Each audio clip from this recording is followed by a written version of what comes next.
Hello, hello, hello. Welcome to Royal Sussex Live. Welcome, one and all. Thank you so much for being here. Okay. What did I just do? Okay. Let me see. There we go.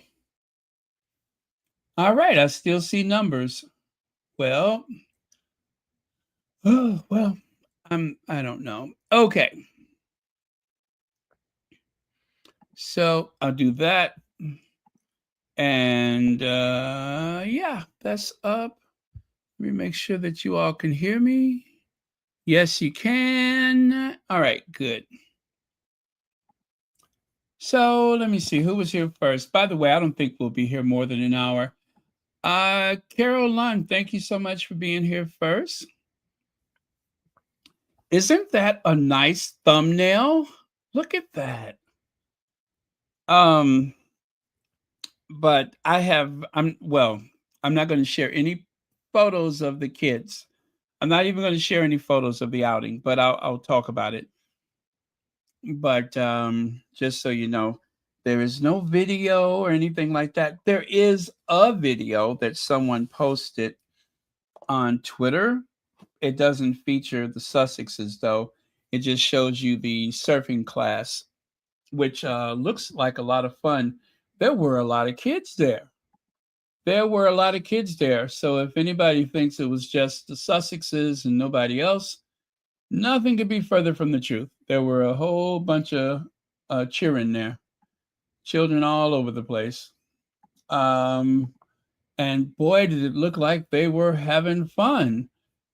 And I am so glad that the Sussexes are involved in stuff like that. I really am. I think that's so good for the kids. They're going to be as normal as possible. And thank goodness for that. So let's see here. Yeah, we want our kids to have a normal upbringing. I say ours because they really are like our kids. You know, they're our family too. So, okay, got that.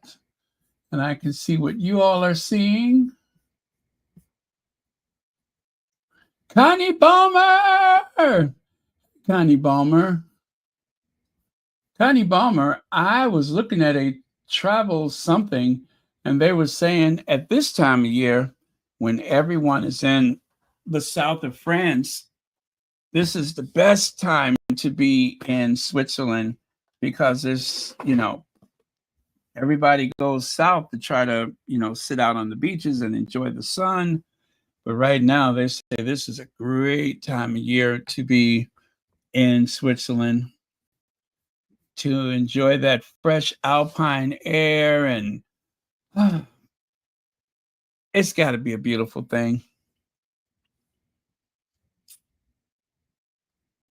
And there's something about a lake up in the mountain. You know what I mean? The water is so clean and fresh, you could almost drink it.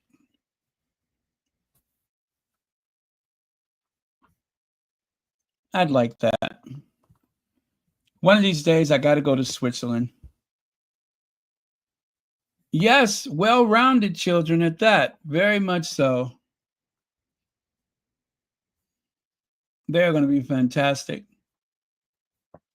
Speaking of children, okay, so I found oh gosh, what is the name of the book from? Let me see here. Consuelo Vanderbilt book. Okay, Glitter and the Gold. Yeah, the Glitter and the Gold.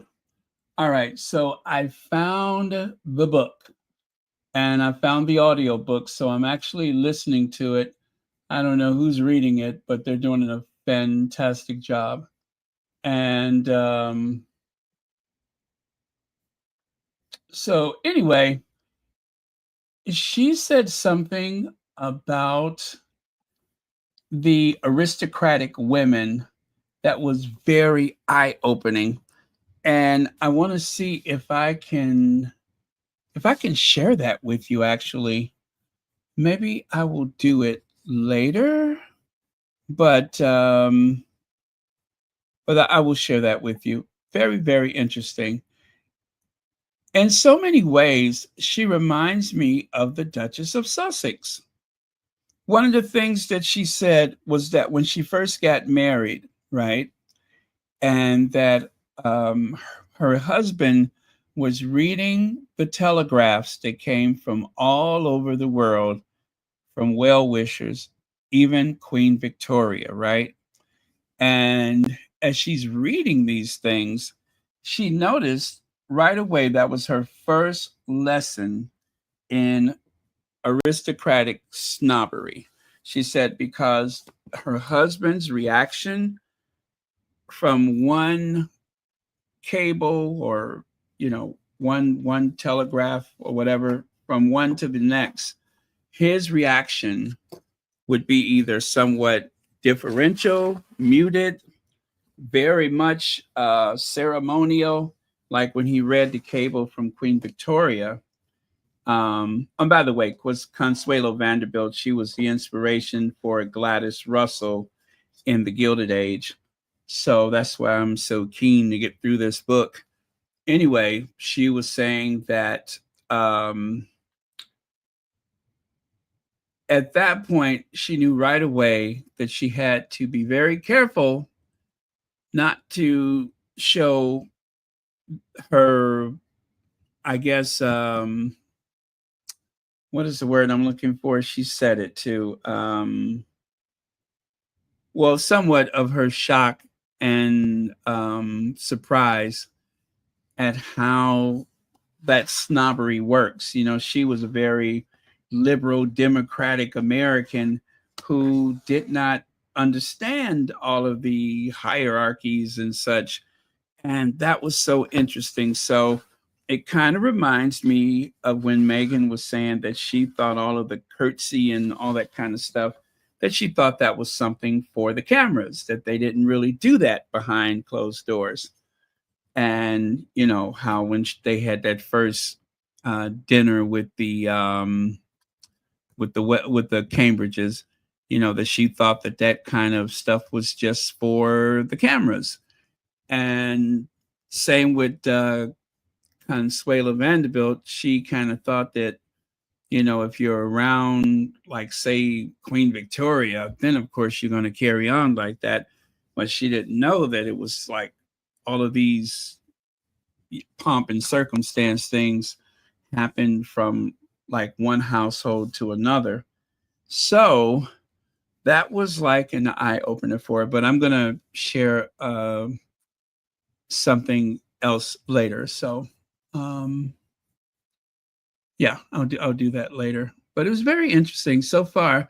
I think I'm only on chapter 5 or something like that, but I'm enjoying it. Wasn't sure how I was going to like it, but I am a big hero of Consuelo Vanderbilt now, living in the Blenheim Palace. Yeah, very, very interesting lady.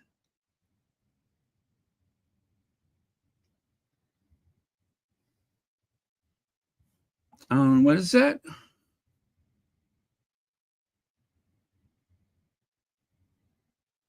Can I only get on using my phone? I don't know. I'm not sure what that means. I'm not sure what's going on. I've got about 9 info listed from the moderators. I'm not sure what that means. I'm so sorry.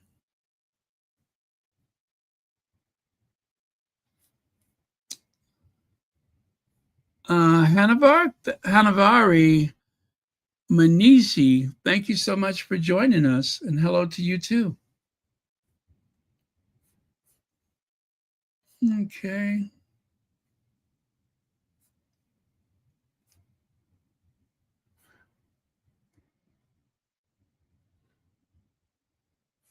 You've been avoiding the photos? Oh, the surfing photos. Yeah. Um, well, as far as I know, there aren't any of the children. At least I don't think so. Well, yeah, like I said, I'm not going to share those. Um, Okay, let me get back over here. Oh wait. Yeah, we're gonna get to the surfing. Yeah, we'll get to the surfing after this. This deserves more attention first. Prince Harry shuts down false spite claims with Prince Andrew amid book controversy. I forgot to put this in the title, by the way. But yes, whoever wrote that book is really trying to get people to read the book as per usual. How do you get people to read your book? Well, you just add Meghan's name. And if you can't figure out how to do that, then you put Harry's name. But Meghan's name first and then Harry. Either one. Sometimes it's a twofer. Two for one is a twofer. If you can put both names, that's even better. But it's a real shame that they have to do things like this. But I thought this warranted a response. This definitely is not one of those ones where you just say nothing and hope for the better or hope for the best, because the longer you let it fester, I believe the worse it gets. So there was a little pushback. There was a little pushback to this one, and rightly so. So it says Prince Harry has publicly rejected claims from a newly released royal biography that he physically attacked his uncle, Prince Andrew, during a family gathering in 2013. The book, entitled The Rise and Fall of the House of York by Andrew Lonnie, alleges that the two men came to blows over disparaging comments Andrew supposedly made about Meghan Sussex. Okay, now that says 2013. Is that? Oh, that's got to be off, right? I think that's a typo. Yeah, but that's what it says, a gathering in 2013. That's got to be wrong. Okay, never mind. Let me continue. Harry's spokesperson shut down the story immediately, calling the report false and denying both the alleged fight and the quoted remarks. Despite the denial, headlines exploded with sensational framing, once again exploiting Harry's name to sell a narrative built on innuendo rather than fact. And let's see. So the article continues. The book claims the Sussex's response. So the book claims and the Sussex's response, reported by multiple outlets, including Hello and People, both of which emphasize the Sussex's position without hedging. Oh, okay. How did I miss that? Let me see here. Can I grab that?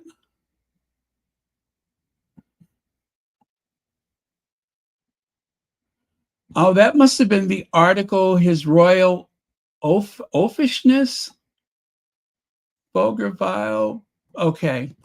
Oh, I didn't know it came from that particular article. I was not even going to bother with that article.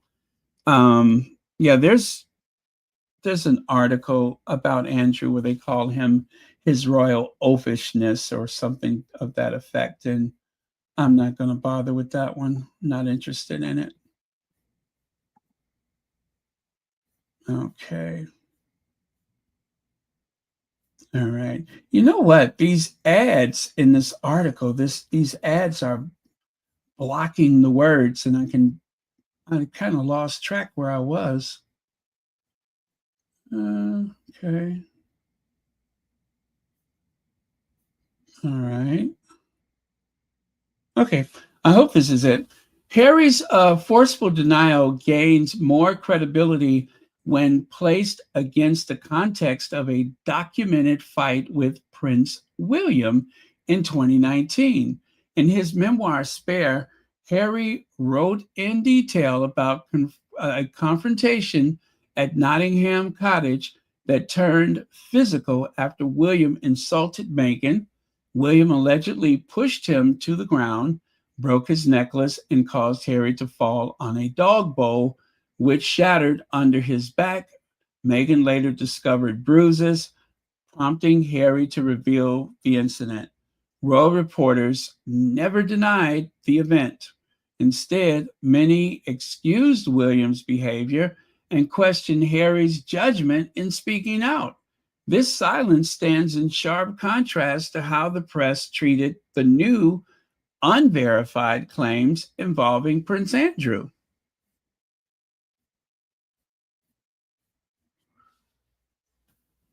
And a final thought here, it says it's hard to ignore the timing of this story dropping during Meghan's birthday month. Prince Harry's swift response marks a clear shift in approach. The Sussexes are no longer allowing others to define their story. Remember, I said that never let your enemies define who you are. Backed by a sharper communication team, they now respond with speed, precision, and confidence. In shutting down the fabricated claim, Harry not only defended himself, but also exposed the press' ongoing reliance on making up or twisting narratives. The real scandal isn't a fight that never happened. It's the media's relentless push to make it believable. So there you go. Wow, that's a very short article. But yeah, so that was that one. Now, with the People magazine, why does this also say 20? Okay, you guys, am I missing something here? It also says in People magazine, the denial comes in response to a new book entitled The Rise and Fall of the House of York, which alleges a heated argument between Harry and Andrew broke out at a family gathering in 2013 over something Andrew said behind Harry's back, reportedly escalating to the point where punches were thrown and Andrew was left with a bloody nose. The book also claims that Andrew privately questioned Harry's relationship. Okay, this is different from the other one. The other one is missing part of this. The book also claims that Andrew privately questioned Harry's relationship with Meghan, calling her an opportunist and suggesting the marriage wouldn't last. That coming from him? Are you serious? According to the book by author Andrew Lonnie, or Andrew Lousy, with an excerpt published in the Daily Fail, tensions between Prince Andrew and both of his nephews have simmered for years. And it further alleges that Prince William has worked behind the scenes to push Andrew out of Royal Lodge, the Windsor estate he continues to occupy, and his privately expressed disdain for Andrew and his ex-wife, Sarah Ferguson. You know what? Now that I think of it, I don't ever recall seeing Sarah Ferguson in conversation with William ever. Ever. I do not recall in recent memory any time the two of them have spoken a single word to each other. After all, think about it. Fergie was invited to come to the Sussex wedding, but she was still in exile for William's wedding. And it is also important to note that until the Sussexes invited Sarah Ferguson to come to their wedding, she wasn't invited to anything. They actually helped to bring her back into the fold with that very polite gesture to invite her to the wedding. So I'm just saying, before that, she was on the it list. So there you have it. So this reads a little different compared to the other article. The book, which as a matter of fact, since I'm doing People Magazine, let's do that. The book portrays Andrew as a controversial figure and delves into his ties with that person, J.E. Andrew has been largely stripped of official duties and stepped back from public life amid intense scrutiny and reputational damage.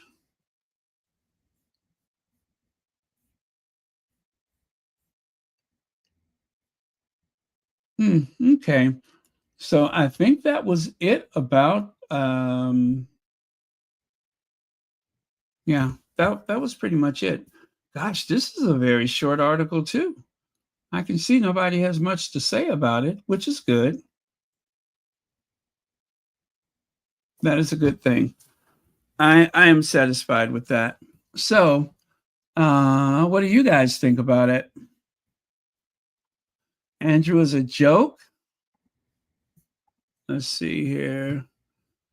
Needs to take a look at that grifting family of his.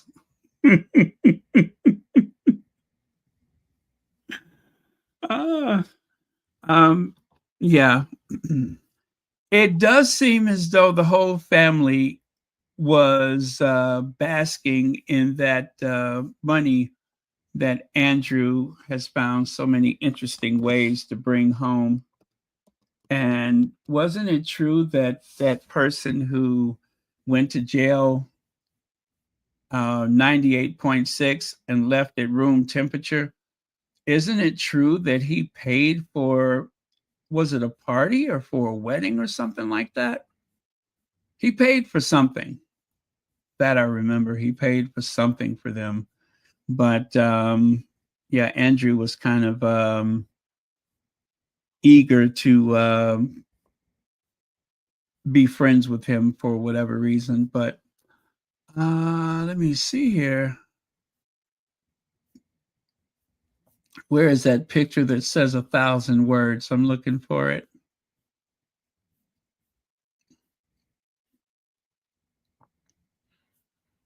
Mm.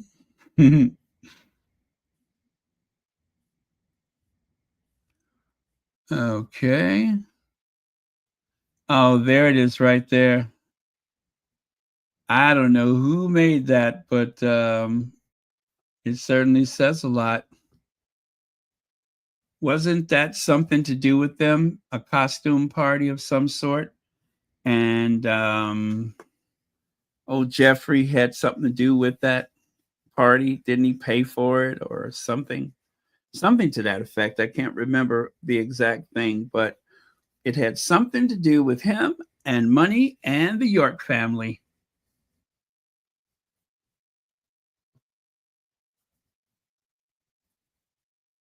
Yeah, it had something. Oh, Beatrice's 18th birthday. Thank you, Kathy G. Is that what it was? Beatrice's 18th birthday. And I think he bankrolled the party.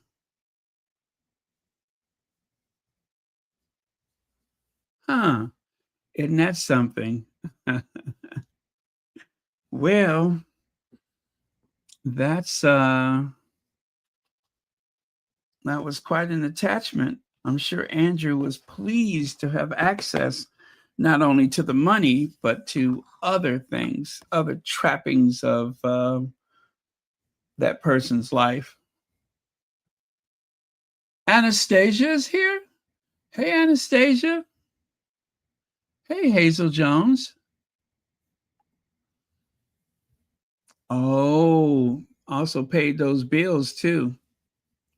Can you pay my bills? Do you want to pay my bills? I don't think you do. So you and me are through. Can you pay my bills? Do you want to pay my automobiles? Okay. So there you go. That's what's up with that one. So again, Prince Harry issued a denial that he ever had a physical fight with his uncle, Prince Andrew, following the release of an extract of a new book entitled The Rise and Fall of the House of York. A spokesperson for the Duke of Sussex told Hello that the report was incorrect. I can confirm Prince Harry and Prince Andrew have never had a physical fight, nor did Prince Andrew ever make the comment he is alleged to have made about the Duchess of Sussex to Prince Harry, they told Hello. And, when Andrew sat next to Meghan at the Westminster Abbey, or vice versa, whoever was in their seat first, it didn't seem to be like any bad blood between them. They did not speak to each other or acknowledge each other. Of course, Meghan looked very beautiful and somewhat chic and fabulous all at the same time. And Andrew just kept to himself. I mean, nobody in the family spoke to him. He was just there.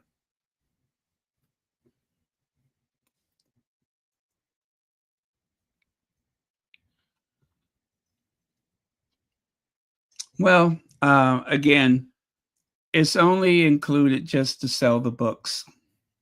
Now, we're going to talk about the surfing, but take a look at that, you guys. I wanted to share a few personal photos with you.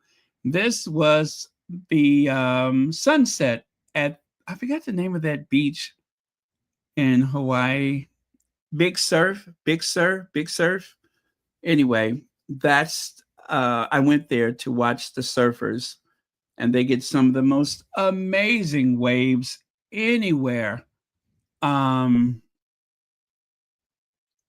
if you ever go to Hawaii, you're going to ask yourself, why do I live anyplace else? Well, it's too expensive. That's why. But beautiful sunsets like that almost every day. They have these beautiful sunsets. The tide is high, but I'm holding on.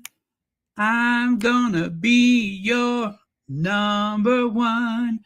Number one. Number one. I'm not the kind of girl who gives up just like that. Oh no. I tell you, that was so beautiful. I was just like, what am I doing here? I couldn't believe it. I mean, I've seen it on television, but me in Hawaii, I was so beautiful. Oh, look at the sunset. Now, this was the first night.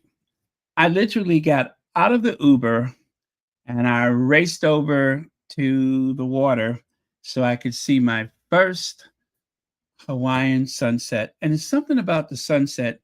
Everybody just drops what they're doing, and we all face the light, that golden light, that light that makes your skin look flawless and beautiful. Oh, I tell you, when you face that sunset, everybody looks like they're about 30 years old. They do. I don't care how old you are. You're going to look like you're about 30. I know. I know. I think I went there in 2019, was it? I think it was 2019. But yeah, look at that. I mean, I just went charging over there. I still had my suitcase. I was dragging my suitcase across the sand so I could see I got in, it was nighttime, right? Or at least it was getting late. And I'm like, oh my God. I hurried up and I jumped out of that car so fast you would have thought they were filming a Wesley Snipes movie. I literally rolled out on the ground and dragged my suitcase over to the water so I could see it. Oh, isn't that beautiful? Anyway, so let's get to Harry. So Prince Harry goes surfing at the Surf Ranch Wave Pool. Now, this was not from yesterday, but this was when Harry went to that pool Prince Harry, the Duke of Sussex, has become the first British royal blooded to ride the Surf Ranch wave pool in Lemoore, California. So, I mean, it's in Lemoore, California. I'm pretty sure he would be the first one. Kind of odd to word it like that, but whatever. Um, so let me go ahead and grab this just to whet our appetite.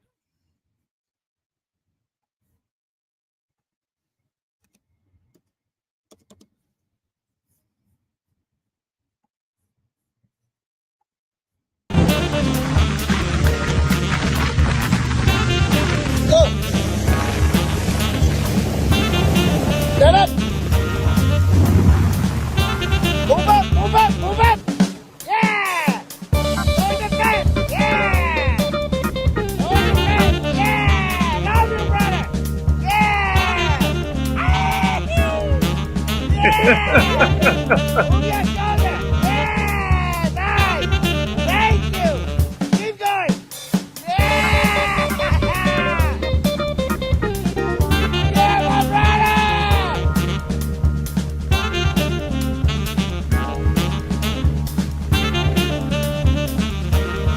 Come back to me! Come back! Come back! You know, I just thought about it. I'm like, oh, what if that is okay, hold on a second. I mean, after all, I did do one myself. Okay, let me try mine because I did a remix, and I think my remix is so much better. If I do say so myself, and I do.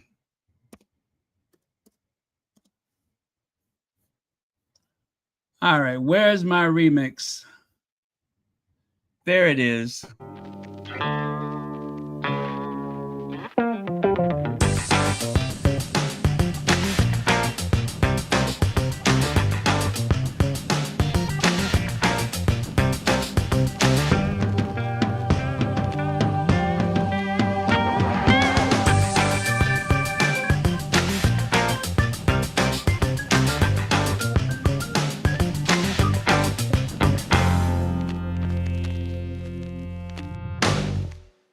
Yeah, you see there, I turned them into a cartoon.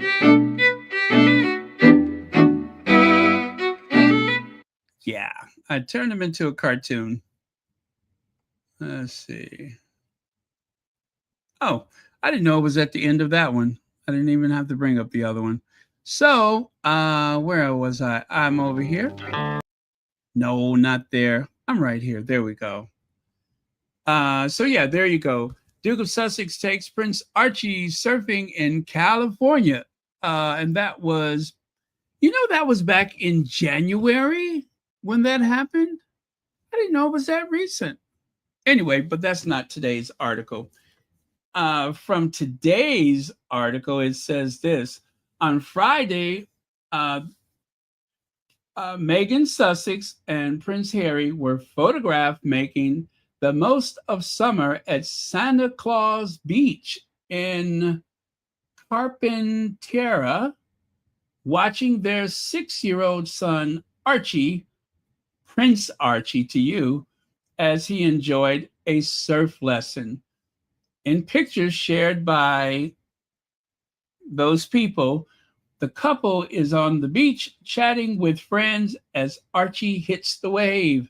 Meghan is wearing cut-off jean shorts and a white button-down shirt with a wide-brimmed straw hat and sunglasses. Harry is wearing black shorts and a matching top with a cream baseball cap and aviator glasses. Harry is also shown an interest in surfing with footage posted of the Duke of Sussex riding waves in 2024 by instructor Remani van Bastolar. I hope I got that right. Well, yeah, so that is what they are referring to. The couple seems to have truly embraced California living. They first moved. Okay, here goes that stuff we don't need. And so and so, so and so, Blase, Skippy, King Charles. In June, source told people the couple has. Why are we talking about William? They're aware that everything. Okay, they know what's going on in England. Sure, they do. Okay, that was short lived, but that's it.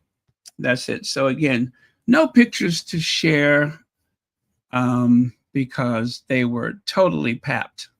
But there you go. Harry and Meghan were part of a group of parents. They were very down to earth. A source tells, hello. They were so proud of Archie. It was cute to watch a special family time. Yeah, it was cute to watch a very special family time. Like I said, I'm glad they're getting out and doing things. Look at that. Look at Harry. He's a beast on that surfboard.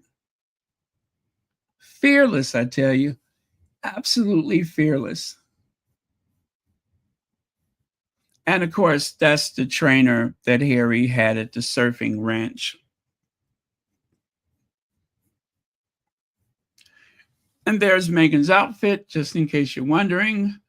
It was what's that? A Muriella Villar hat, Brother Veli's shoes, and the cutoff jeans, undetermined. Now, here's some photos that I took in California. This was my very first California sunset. Look at how ethereal, how dreamlike that photo is. That is that golden California sunset. No wonder they call it the Golden State. Yeah. And then this, of course, is the California sunset. Someone had told me years ago, they said, if you ever have an opportunity, go to California and see the sunset. And I did. Even with the contrails in the sky, it was still magic. And this is Venice Beach. I was actually staying just down the street there.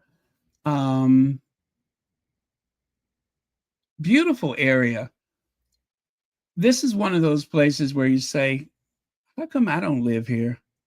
I mean, to wake up every day and there's the ocean, that has to be incredible.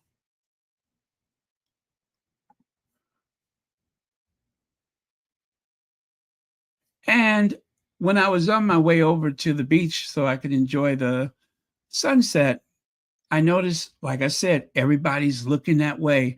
Like this kid right here, he puts down his skateboard,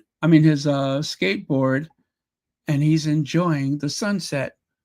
Not at all wondering, why is that middle-aged to elderly man taking photos of somebody he doesn't know? But I always take pictures of people. But yeah, beautiful. Look at the person standing on top of their car. See what I mean? Everybody just goes to the sunlight.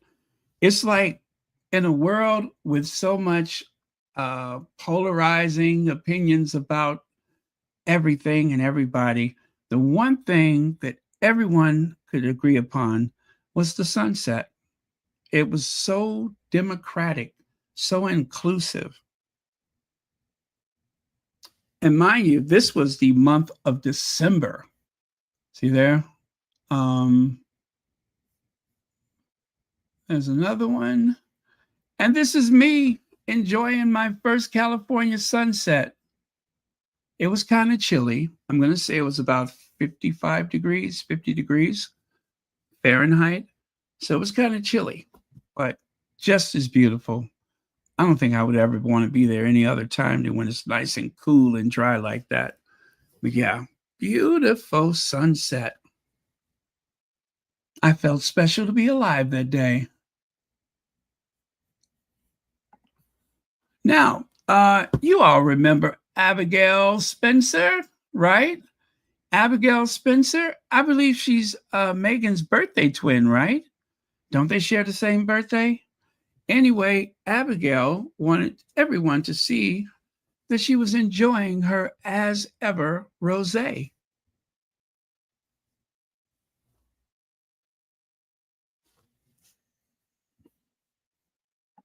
I'm going to take a look there. Now, you know, they say that it's about 14% alcohol. I think by the time I got to this last photo on the right, I was like, yep, there goes that 14%.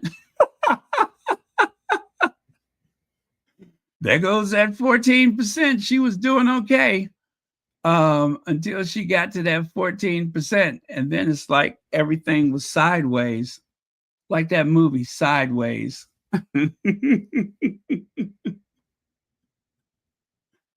That's why I am sipping along very carefully because I don't want that 14% alcohol to jump up on me. Oh, 14.5%.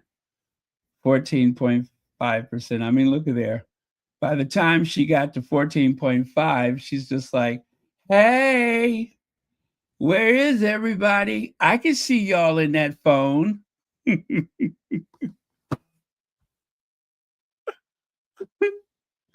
Yep. Yep. Somebody is very, very happy right now. 14.5% happy. So yeah. Where is my as you say surfboard? As if I would go out there. I don't think that's an option. It looked like a lot of fun, but not for me. Now, UK police have released images of a man seen wearing stolen jewels from India and South Africa in central London yesterday. He is unemployed and totally reliant on state benefits. Have you all seen him? Have you? I repeat, he is unemployed and totally reliant on state benefits. Anyway, if you see him, proceed with caution. Yeah, proceed with caution.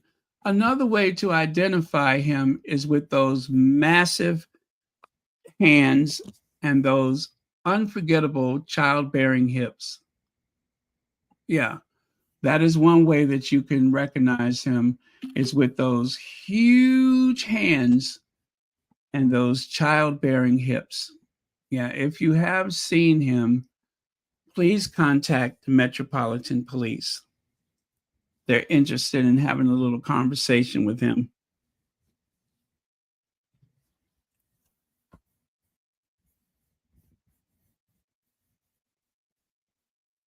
Okay. And check it out. The South Yorkshire Police issued this alert some time ago. They're trying to catch people that are living above their means. So the South Yorkshire Police inundated after asking people to report anyone living a lavish lifestyle without having a job. So again, if you see anyone that's living a lavish lifestyle that is unemployed, please contact the Yorkshire Police, the South Yorkshire Police. They're looking for this person. He does kind of look familiar.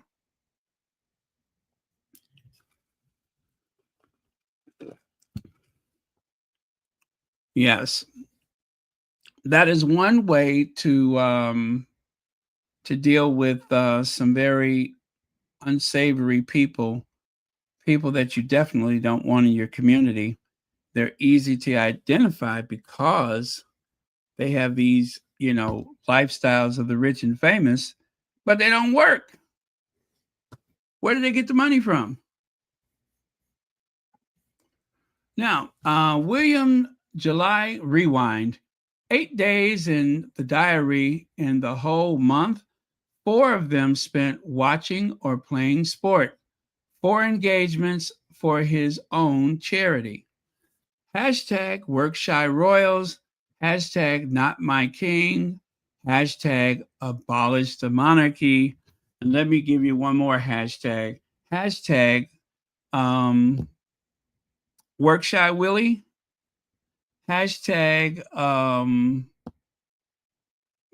what is the other one? Willie Idol. Billy Idol. Yeah. How about those? And of course, there's the calendar. William's busy July. 3 engagements in Sheffield. That's a 3 for 1.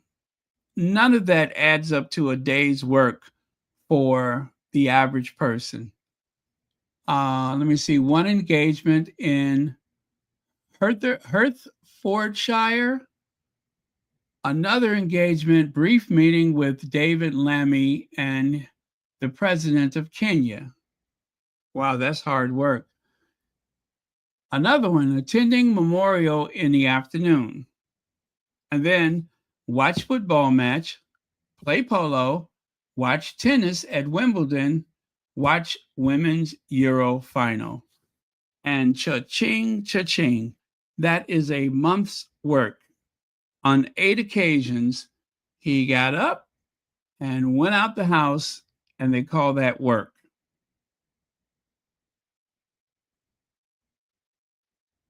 I call it a complete travesty of justice. I don't even know what that means, but it is a travesty of justice. How dare they? Now, an overly generous Abu Dhabi prince offered his ultra secretive $450 million super yacht. That's where he did the rest of his time. Well, that's just one of the things. He was out there on the yacht down there in Greece. And then the other one right here, Kate and William consider leaving cozy Adelaide Cottage so that they can move to a castle. So you mean to tell me that with only 8 engagements, you had time to go look for another house? He didn't even have to look. He already knows what it looks like. But my point is, he wasn't doing anything. That's not even a day trying to go and look at that house. All he does is order his courtiers around to make everything go his way. He's only worked 8 times. And look at what they call work. Look at what they call work. And notice the 3 engagements in Sheffield, they don't even break that down. They don't even tell you what it is. You know why? Because it wasn't anything. It was really nothing that you can call work. And just think, William and Kate have been living like this for years. And William before her. He's lived like this for years.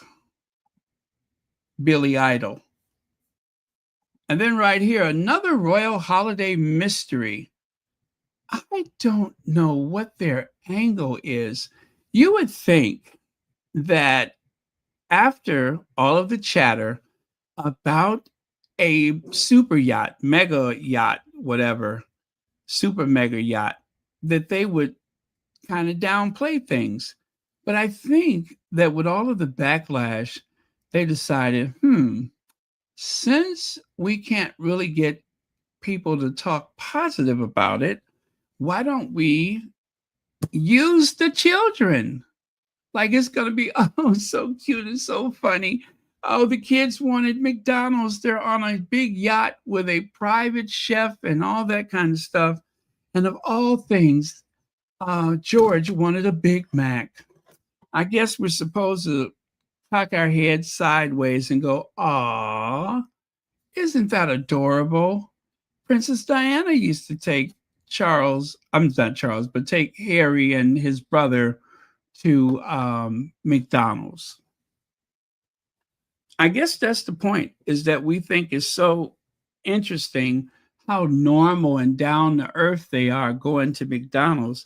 Not everybody pulls up to McDonald's with a group of royal protection officers and probably some kind of law enforcement from Greece.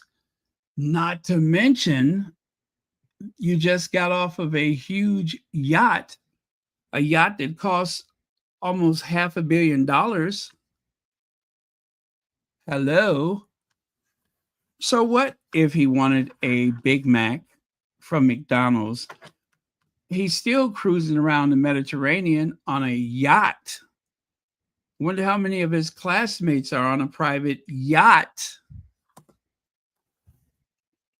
When the teacher asked him to do a report over what have you done this summer, well, mom and dad took me and Charlotte and Louie.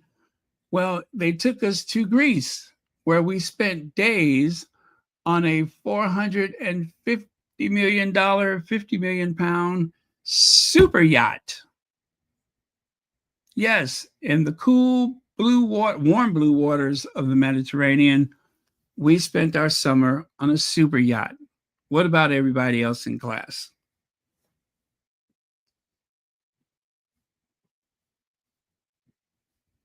This is outrageous. Now, I'm going to take us back in time a little bit. While I was prepping, I found some interesting stuff. I don't think I've combined all of this into one thing. I'm going to try to go a little quick. I can see we're already approaching an hour. Didn't mean to do that. Do you guys remember when Al Sharpton went over to the UK? See there? Al Sharpton went over there because he was invited, and I think he was asked to either speak or to do an interview or something like that. It says there, Al Sharpton warns UK could suffer US-style police brutality without deep reform.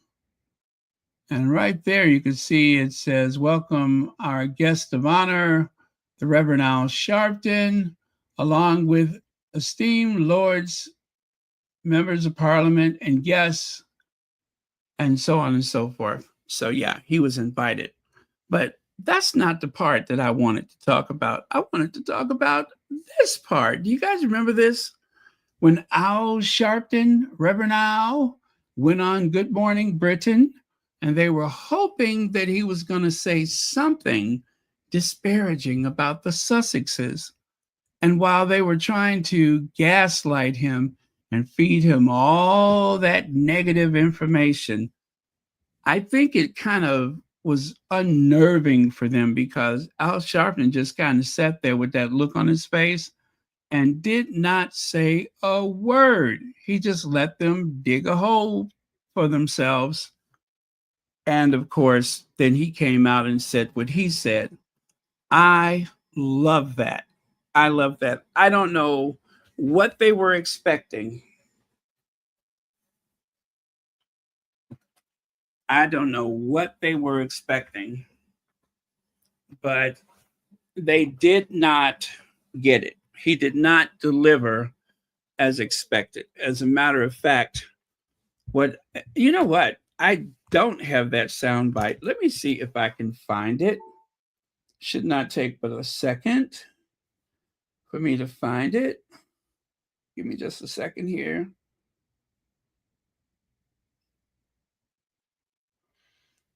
Al Sharpton, Good Morning Britain. Yes, there it is. I've always taken a view the best way to get rid of the N word is for everybody to stop using it. Absolutely. I don't really believe in this reclaiming of a vile. That's from too long ago. We want the one that's more recent.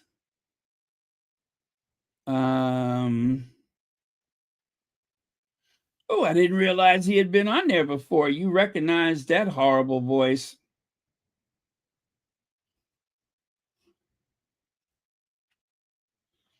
Oh, okay. I know how I can find it.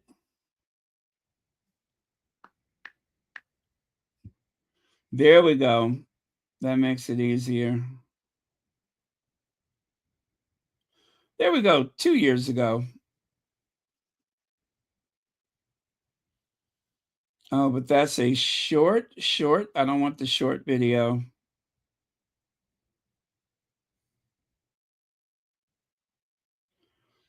Yeah, that was the only thing I hadn't planned for, is I forgot to find the sound. Yes, that one was 2 years ago. Let me see if I can find it.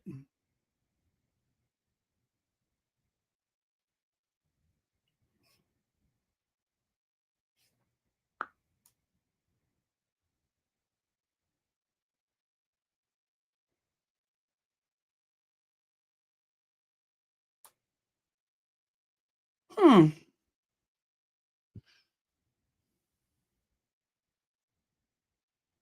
Nope, not that, not that. Oh, I'm so sorry, you guys, but I think it would be really cool if I share that with you.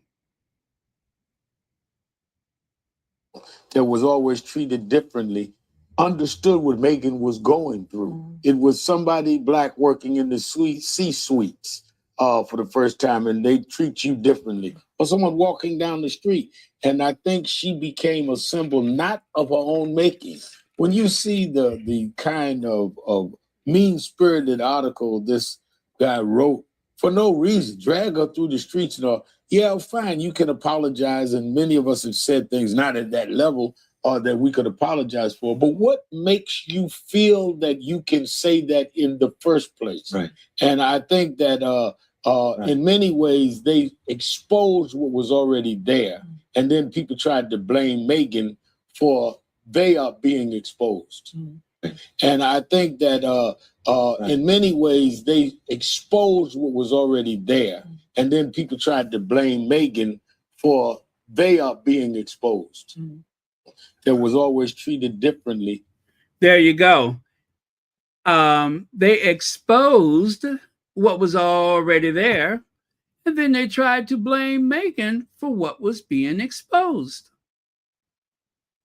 So, like I said, they were barking up the wrong tree if they were hoping that he was going to say something, different. But I tell you, if I was them and I was sitting there trying to frame this thing to drag something negative out of him about Meghan, if I was them, I would be very uncomfortable in that moment. It wasn't so much what he said as much as the look that he gave. It was the look. Although what he said was brilliant, it was the look. That look right there was priceless. And then if you look at the middle photo at the bottom, you can see that is when he began to speak. That is when he began to speak. Something like that. I couldn't have planned for it better than how it was executed. And yes, he, as Legs pointed out, it was about the Jeremy Clarkson situation. If it's anything that people should really be concerned about, especially anyone who cares about their country, meaning, of course, the United Kingdom, these negative people on television, these newspapers and such, it has become the face of Britain to the rest of the world.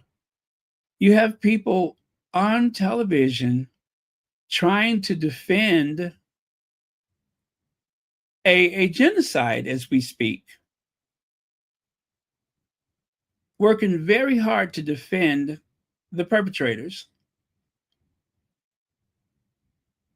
And time again, there is so little reflection on domestic problems and more of I guess, holding the camera up to the rest of the world and say, see, at least that's not us.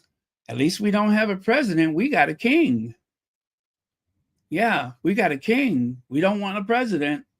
Well, I tell you, if I had to look at Donald Trump, I would say, yeah, I don't want a president either. But having experienced some really good presidents, not all of whom I agreed with, but by and large, they would enforce the law until we got here. And now things are so much different. But in my lifetime, I did not know them to do anything else but enforce the law as it was written, or the law as it was interpreted by the Supreme Court. Now we have someone who, in some cases, doesn't do either. And yes, that is a worry. But yeah, thank you, Reverend Al, for the look. I thought that was magnificent. One of the finest moments in recent memory that I have when it comes to someone really standing up against the press. I thought that was fantastic. And believe me, Reverend Al Sharpton, he's gone through his battles with the press, and they have tried to drag him down, and it did not work. So yeah, I think he is uniquely placed to have those conversations.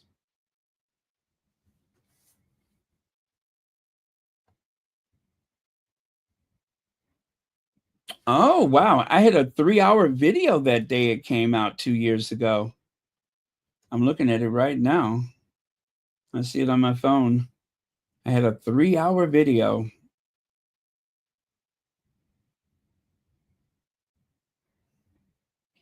All right, Reverend Al, thank you very much for that. Again, that was fantastic.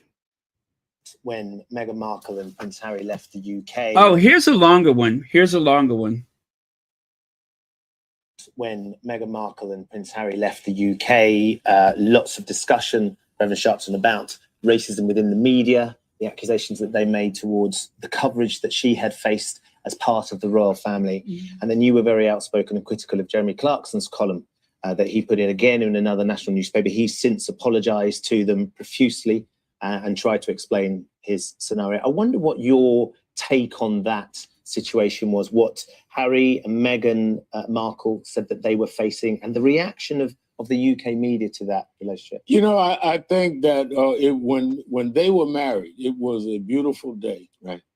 And people were celebrating how you saw this woman of color now in the royal family, gospel songs sung at the ceremony, the Queen sitting there. And then the reaction was so much acrimony and just looking to treat her differently. And people, whether you're in the UK or around the world, that was always treated differently, understood what Meghan was going through. It was somebody Black working in the C-suites for the first time, and they treat you differently. Or someone walking down the street. And I think she became a symbol not of her own making. When you see the kind of mean-spirited article this guy wrote for no reason, drag her through the streets and all, yeah, fine, you can apologize, and many of us have said things not at that level that we could apologize for, but what makes you feel that you can say that in the first place? Right. And I think that right. In many ways, they exposed what was already there, and then people tried to blame Meghan for they are being exposed. Ha! There you go. There you go. They're trying to blame Meghan. Good name, America. They're trying to blame Meghan because they were exposed. Not good. I'm going to put that on Twitter. Can never see that too much. There you go. Those were the days.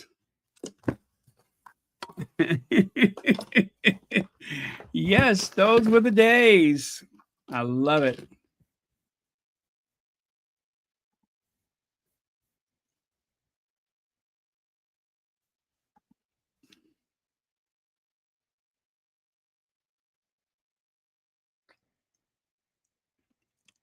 Jeremy Clarkson did not apologize because he did not apologize to Meghan.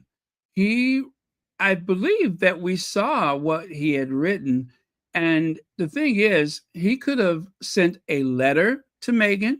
He could have contacted her through the email or whatever. Harry said the email was addressed to him. So he apologized to Harry, not to Meghan. And it was not even a public, when he apologized publicly, that was not an apology. He said, "Oh no, I've stepped in it this time. I guess I was something, and I just pushed the button." That was an opportunity to apologize. And he only addressed the mishap.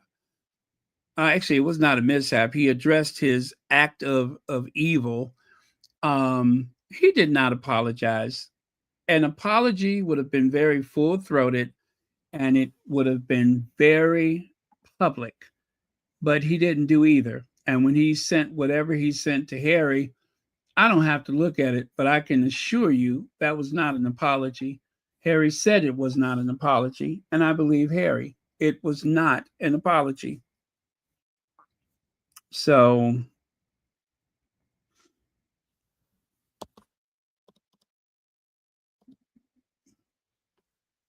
what is that old saying?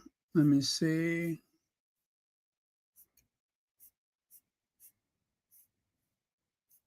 Okay, this is what I'm looking for.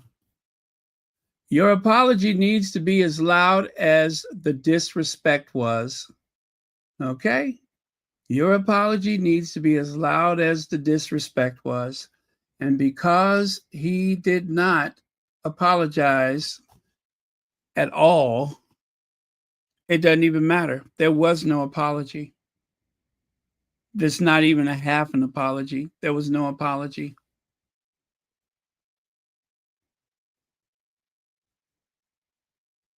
It's kind of like with Meghan.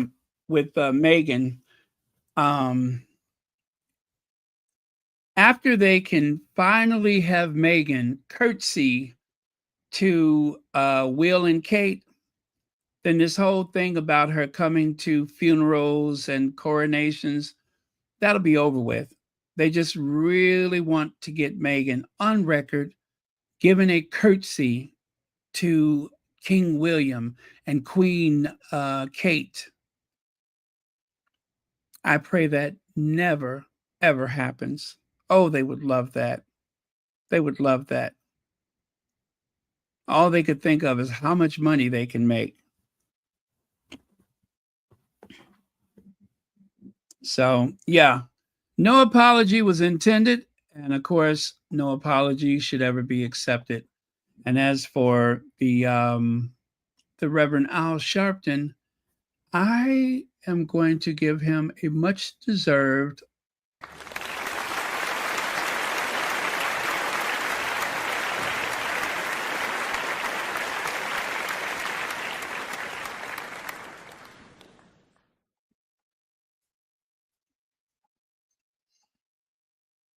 let me see here.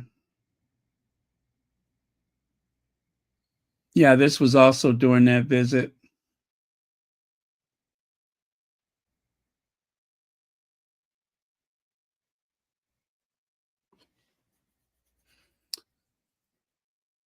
Thank you, Al Sharpton. And then take a look here. Let me see. Tourists saw them. Meghan and Harry's security concerns questioned after Queen visit. That was in April of 2022 when Harry and Meghan, remember they gave them the slip. Charles and Godzilla was out of town. Will and Kate were on vacation.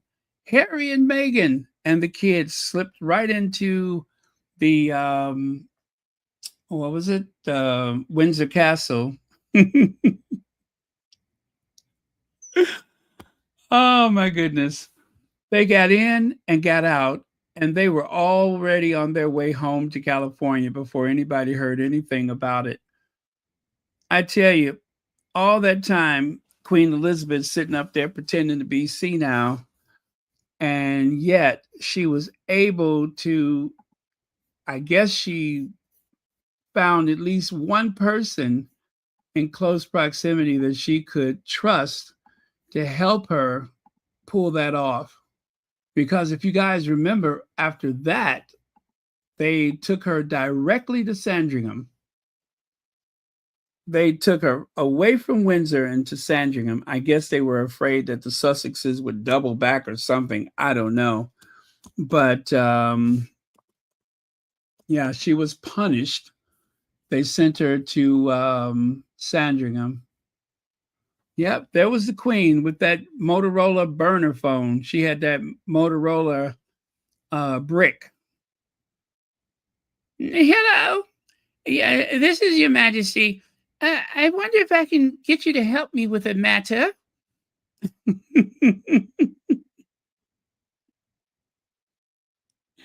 No, I'm not going to mention 1992. But yeah, oh, Lizzie got that brick out. They didn't even know it still worked. She got that brick out and she was like, I want my grandson. And they made it happen.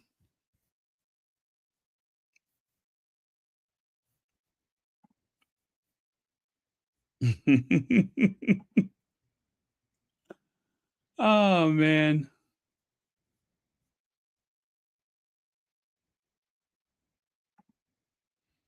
Okay.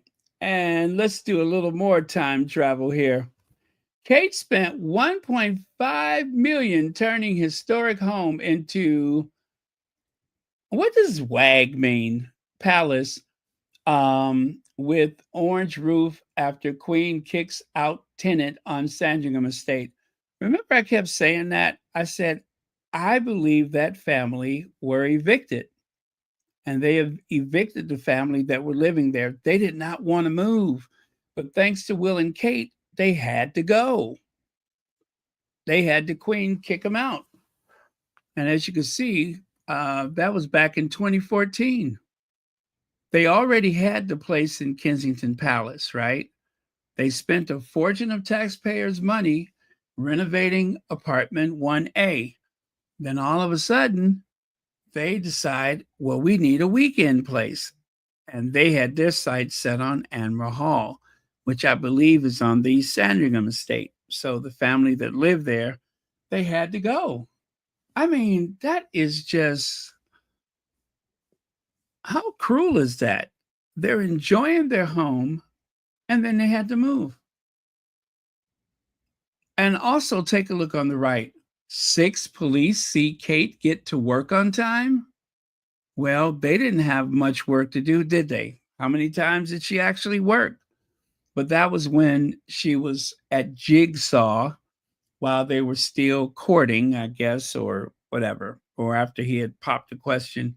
But anyway, remember, they don't want to give Harry the adequate security, but yet, look at how much of the public money was spent to make sure that Kate Middleton was safe. Harry's not welcome to that level of security. They will, assess that whenever he gives them 28 days notice. I don't trust that. And what about Camilla, the Queen Consort, with her Ray Meal? Camilla bought her Wiltshire home in 1996 to be closer to Charles. This is close to Highgrove, right? Look at how much money they spent on her before they were even married. Look at how much they spent on her. Security measures at the Duchess of Cornwall's country home will cost the taxpayers £1.8 million. It emerged last night. A lodge the size of a 4-bedroom bungalow is being built for police protection. They're building a bungalow for her royal protection on her property. And you do know that they are going to lease that land from Camilla. That's how it works. Just like the Secret Service, they lease a field office inside of the Trump Tower. They have built some type of security thing right there at wherever the Clintons live. That's what the Secret Service, they pay for that space. And I don't know that there's ever been a president who has turned them down. So I think the principle is the same here, is that they're going to lease that land from Camilla so that they can protect her. So anyway, a lodge the size of a 4-bedroom bungalow is being built for police protection officers in the grounds of Ray Mill House, Camilla's Georgian mansion in Wiltshire. There will also be a police carport, high-tech surveillance equipment, and landscaping around the £2 million house, which she visits just once a week. Yeah, just once a week. The figures make a mockery of the claim last month by Prince Charles's private secretary, Sir Michael Peat, that Camilla was costing the taxpayers a mere £2,000. £2,000 a year, as well as the impending, that is, one-off security bill. A round-the-clock police guard at Ray Mill House already costs hundreds of thousands of pounds a year. Camilla chose to keep the property after marrying Charles, even though he already has 3 other homes, critics says, because she spends only part of her time there. And the taxpayers have to pay for that. And then what happened? Charles purchased the property next door so that they would not lease it out as a wedding venue or have a party or whatever. So he spent £3 million allegedly of his own money to buy the adjacent property, which I suspect is going to end up belonging to one of Camilla's 2 children. That's the way I see it, is that Camilla's house, let's say that goes to her son. Well, don't want to leave the daughter out, do we? So she gets the other property. End of. I could not expect it to go any other way. And I'm reasonably certain that that was quite deliberate to buy that adjacent property so that they can gift it to Camilla's daughter when the time is right.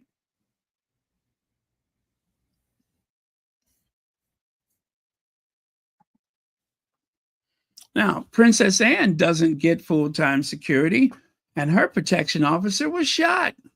That was back in the 1970s, by the way. Prince Harry is told Met Police is not for hire, as royal couple warn he can't pick up and choose when he wants to come to the UK.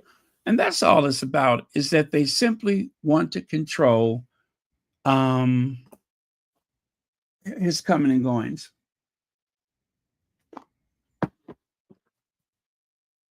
Oh, wife and girlfriend?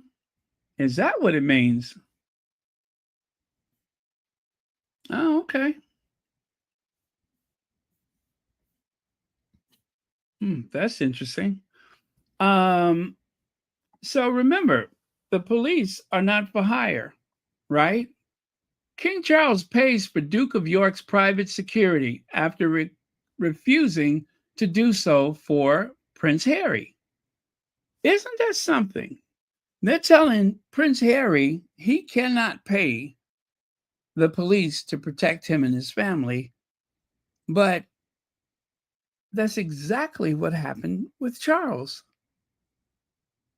They allowed Charles to pay for his brother's protection. What a contradiction.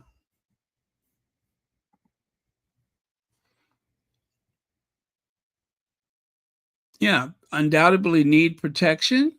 Met officer accused of sharing racist WhatsApp message about Meghan.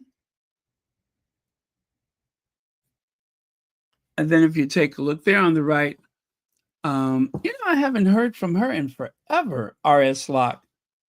The Executive Committee for the Protection of Royalty and Public Figures assessed the security threat, but concluded that Prince Andrew was still entitled to police bodyguards.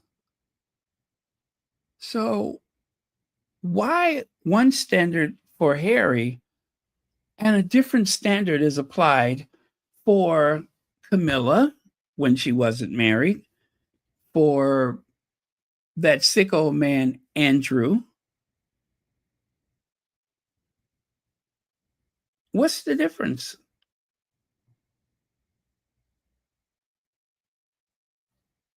I tell you, it's a shame. Astonishing crime reported at royal palaces revealed, with hundreds going unpunished. Well, even the people that live in these royal residence palaces with police protection are not necessarily safe. And that is why Harry decided to stay at a hotel, even though they had offered to house him, I think, on a couple of occasions. And this is him traveling by himself. No. No. I think he's much safer at a hotel. That's just my opinion. I think he's safer at a hotel.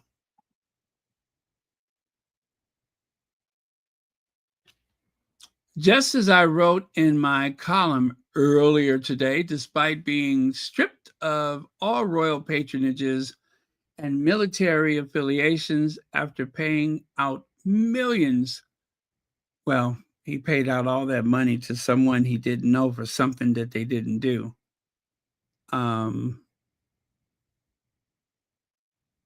What can I say? He is still entitled to royal protection.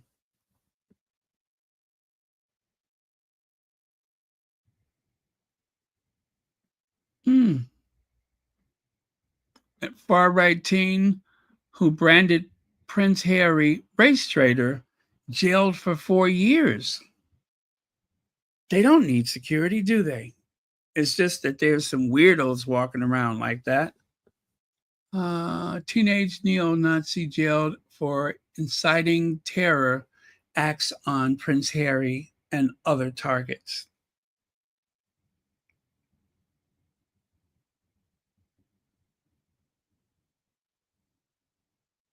So there you go. There you go. This is why we keep receipts. This is exactly why we keep receipts. You never know when you might want to take a look at them. The Met has already been hired by celebrities. And they have. I mean, Taylor Swift, huh? Taylor Swift?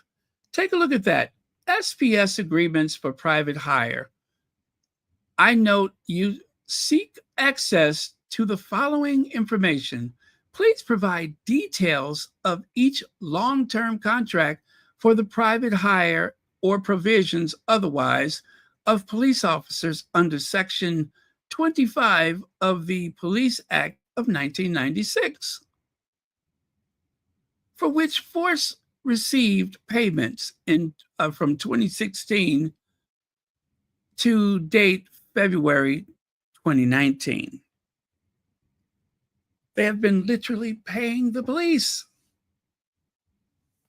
Chief officer of police of a police force may provide, at request, any person special police service at any premises or in any locality in the police area for which the force is maintained subject to the payment to the, what is that, F1 local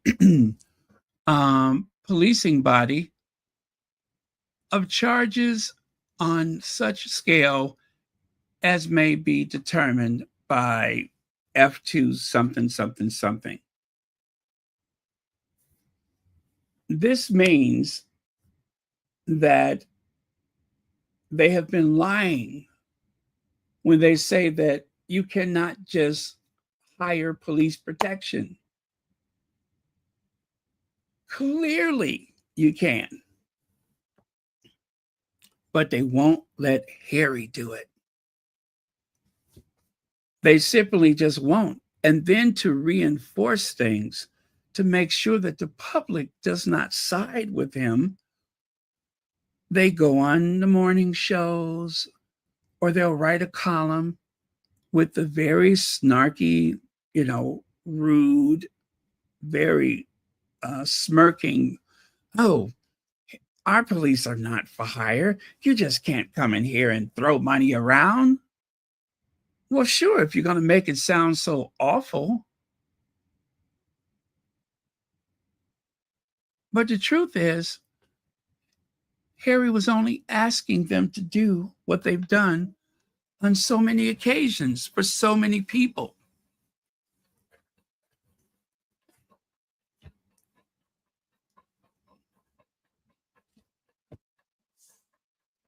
But instead, they made it sound like Harry was being disrespectful, like he was being rude, like he was asking them to do something so far out of typical police behavior or police service or whatever. The whole point of having the, real police involved, number one, they can carry a firearm. And number two, they are able to coordinate up to the minute. They don't have to look for, a friend who works somewhere. They can get up to the minute updates concerning security. That's the big difference. But again, all of this is to keep Harry away. To keep him away. And to further drive the point, they keep saying ex-royal, former royal, he's not a working royal. Well, according to the July calendar or diary, William don't work either.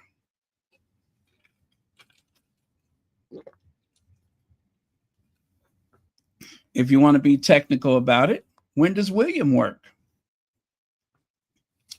Tony Blair could provide the blueprint for Harry and Meghan's security issue. So again, this was another way to approach it. Just give Harry the same security that you give to Tony Blair, that you give to Liz Truss, that you give to Gordon Brown, or anybody else. Boris Johnson. Give him the same security that you give them. And here's the good part. He's even willing to pay for it. If there had been someone in the media, someone respected, that would have spearheaded a campaign to help Harry with that, I have no doubt that the public would have definitely have been on his side.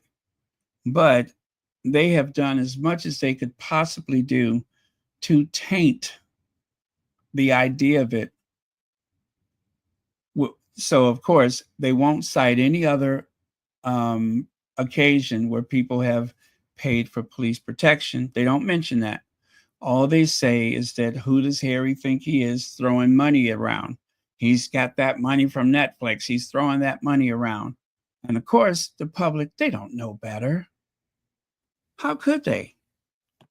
I mean, the fact that you're watching a GB News or something like that means that you're getting misinformation about a lot of things. The same public that voted against their interests and got Brexit and still have to queue for however long to see a doctor, the same public that put the UK at the end of the line, at the end of the queue, when it comes to a border crossing, those are the people who believe that Harry is just throwing his money around. And trust me, we got him over here too. Like, we got people that voted for our president who, unfortunately, are going to lose their local hospital. If I'm correct, I believe they said there's about 200 hospitals that serve rural or underserved communities that are scheduled to close.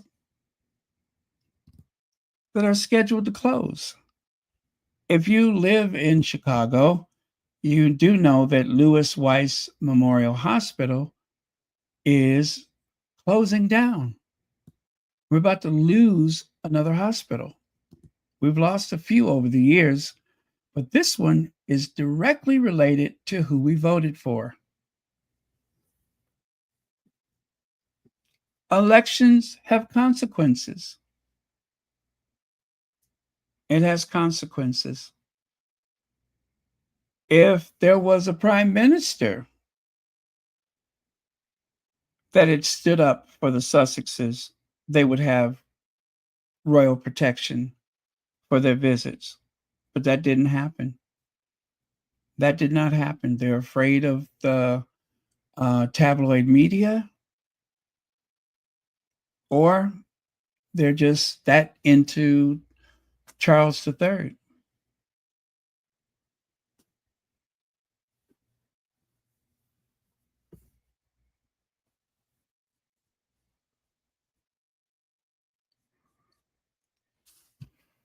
The cost of Mr. Blair's security provoked headlines in 2015 when the Telegraph report alleged that he had 12 police protection officers following his controversial backing of the Iraq War, costing millions a year to the taxpayers. All former prime ministers are entitled to £115,000 a year salary, or should I say allowance. However, this is supposed to be used purely for their work as a former leader, such as public speaking. Mr. Blair was criticized for combining his work with commercial business endeavors, since he has endeavored to pay back some of this cost. Listen, he was prime minister. Even presidents I don't agree with, if you do it for one, I want you to do it for them all, period. I don't care what side of the political aisle they're on. If you're going to do it for one, do it for all of them, just so long as it's consistent. Who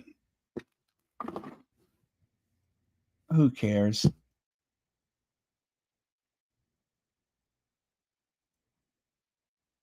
I think that the son of a head of state, like Harry, you'd have to go pretty far to find the son of a head of state and that son's family that is not entitled to protection. Harry shouldn't have to pay at all. Harry shouldn't pay for police protection here. Charles should pay for it. If you really want to be honest, Harry should not have to pay for it here. He is the son of a reigning monarch, a head of state. Harry should not have to pay for security. Period. Ever. He should not have to pay.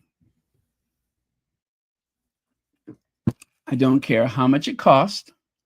He should not have to pay. And Harry offers to pay. You don't have to do anything for me in the U.S. I only ask that you pay or that you provide security for myself and my family when we come to the UK. That's it. And I will pay for it. And they don't even have the decency to allow him to do that. Instead, they go on some campaign in the press to make it sound like he's being obnoxious, that he's asking them for something that is out of the ordinary, when I have just cited story after story of people doing exactly that thing.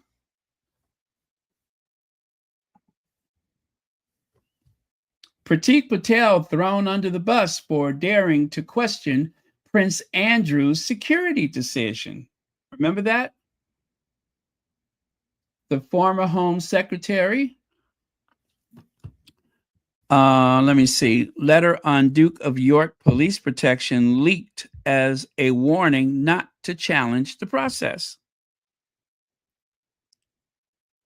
Dame Pratik Patel was thrown under the bus for suggesting that decision about the royal family security should receive proper scrutiny. It has been claimed. A letter sent to Dame Pratik Patel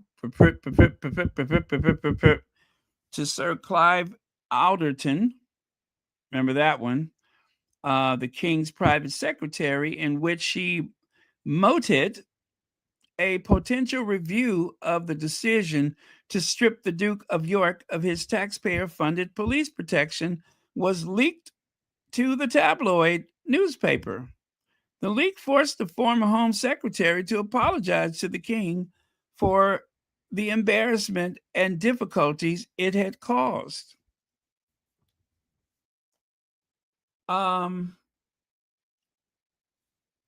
case you guys haven't heard it, here in the United States recently, they had a jobs report. Now, my whole life, whether it's good or bad, whether it's a Democrat or Republican, the job numbers are taken very, very deliberately and seriously, right?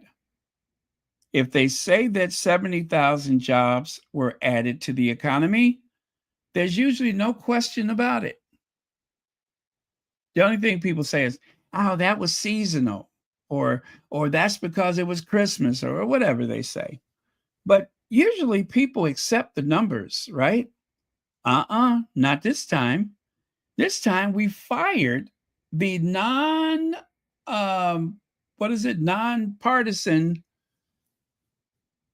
head of the office that does that, a nonpartisan position. You know, in math, there are no religions. In math, there are no political parties. In math, there are no races. It's just numbers. And the lady presented the numbers as they were, not as they wanted it to be. But since 70,000 jobs added to the economy was well below what they were hoping for, instead of, saying, well, we'll just try to do better next time, they fired her. Was it 70,000 or 700,000? Somebody check that out for me. But anyway, it was well below what they had anticipated. Now, right now in the US, unemployment is under 5%. But we're dealing with people who want to look as though they're winning no matter what. So for the first time in my life, the person who provides those figures was terminated for telling the truth. Okay? So I don't want people to think that I'm picking on Britain today, because trust me, we have a version of it here. No matter how odd it may seem or how weird to believe it, we have a version of that and then some. Duke of Sussex not told royal officials were involved in security decision. That is also crucial. They did not tell Harry that members of Charles' household, not just family, but the courtiers, were involved. You see, nobody knew who the Ravek people were. Nobody knew this secret body of decision makers. Nobody knew who they were until Prince Harry started asking questions, until he hired a lawyer. We didn't know who these people were. So when Charles says that it's not up to him, it is completely up to him, which is why Harry said on BBC News that it was a old-fashioned institutional stitch-up, or whatever he said. It was a stitch-up. The fix was in. In the US, we usually say the fix was in. It was fixed. The fix was in.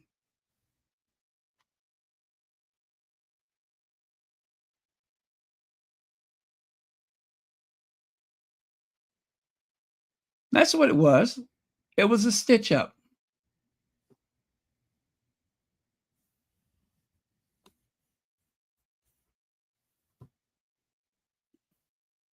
What, you don't like this song, The Tide is High? I love that song. Deborah Harry, the band Blondie. It was a great song.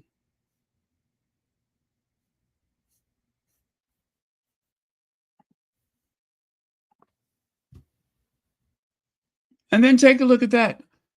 White Muslim told police he planned to harm Harry. Fanatic plotted to disarm Army police officer. And, well, you can see what it says there. He had a plan. He had a plan. Friendly reminder that while Prince Harry's son of King Charles, fifth in line, and who had the highest risk after the late Queen, doesn't have the right to official security. The wife of the 13th in line has a police motorcade when out and about in London. Not an official business. Meaning, of course, Ford Fiesta. Yeah, the one who has the right to run down old ladies in the street. Yeah, the one who can't seem to keep her cars off of the pavement. She gets the blue light special. If she wants to go get her hair done, there's a police motorcade. But Harry, the son of a reigning monarch, a head of state, whose birth is a constitutional matter, does not have official protection.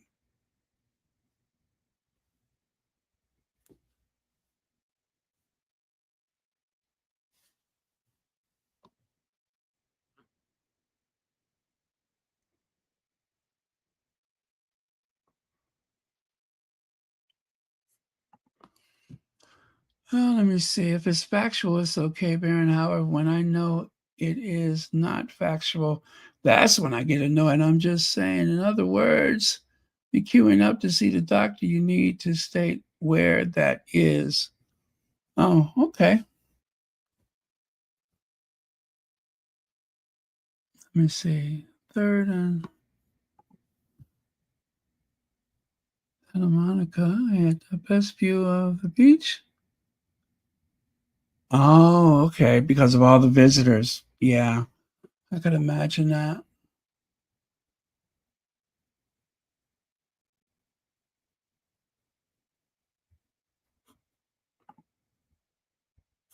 Oh, it was only, let me see, 73,000. Isn't that awful? That's about the size of, gosh, I think Schaumburg, Illinois. That's like Evanston, Illinois. Yeah, I think that's like the population of Evanston, Illinois. Let me see. What is the population of Evanston, Illinois? approximately 78,110. Some sources say the population is around 76,600. Wow, I'm good. I was just guessing. Huh. That was just a guess. Pretty good. Pretty good.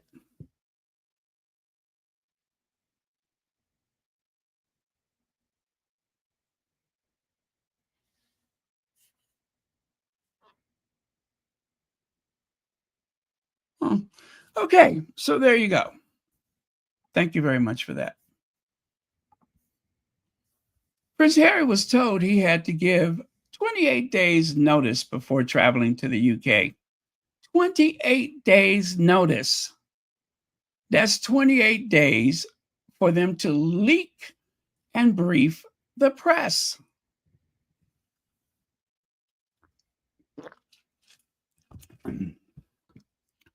And trust me, they will leak it. They will leak and brief the press. And even with that 28 days, it is not full throated security.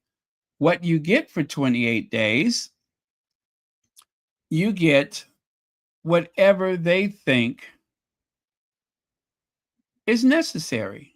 In other words, you won't necessarily get the same protection that Sophie gets just for being alive, just for being the wife of the 13th in line to the throne. You don't get that. You get whatever we think you deserve that day. And with 28 days notice, that means that if you decide I need to go tomorrow, well, will they or won't they provide protection? That's the question. What does 28 days notice mean? That's 28 days to make sure that Will and Kate, Charles and Camilla, that they put something on their schedule, on their diary. They'll put something to compete with your visit. They'll do something to be out of town when you visit. They'll do something to try to cause you embarrassment during your visit. That's what it means. That's what it means. That means that whatever manipulation that they're going to do before your visit, they will have plenty time to set the trap. They'll have plenty of time to set the trap. Also known as what? A stitch up. That's the stitch up.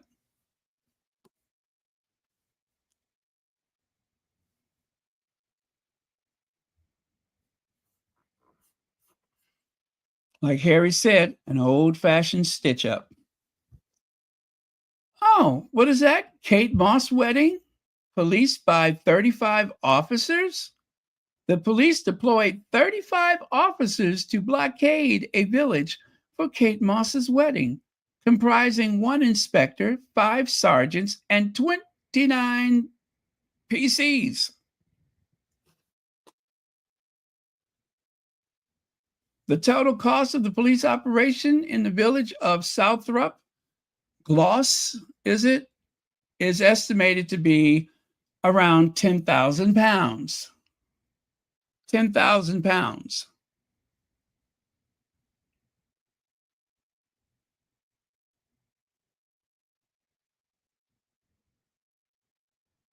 And they say the force would not be footing the bill. The event organizers are to pay the policing costs in full with relations to this event.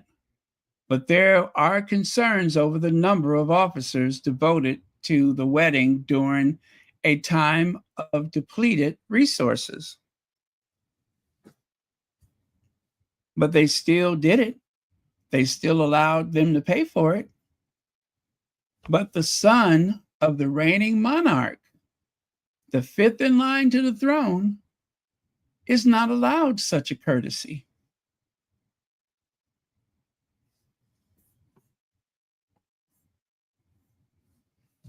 And Andrew continues to receive taxpayer-funded police.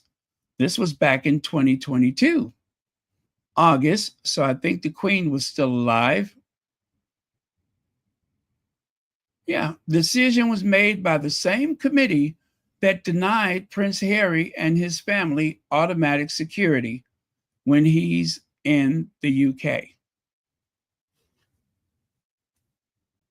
Robert Jobson, Home Office will not back down in extraordinary legal battle over Prince Harry's demand for police protection when he and Meghan visit Britain.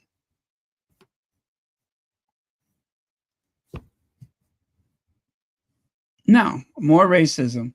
Meghan's, Markle's seed will taint royal family, leads to Black King, says British politician's girlfriend.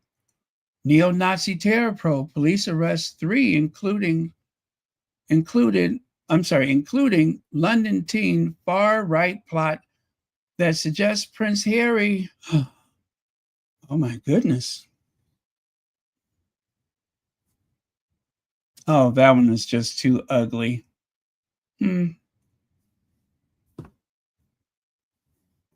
Very ugly.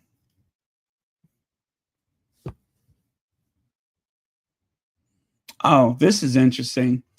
So Meghan and Harry get armed police protection in Holland, as Dutch also won't let Duke pay. Apparently, Harry offered to pay and they said no. Why? Because he's the son of a reigning monarch, the son of a reigning head of state.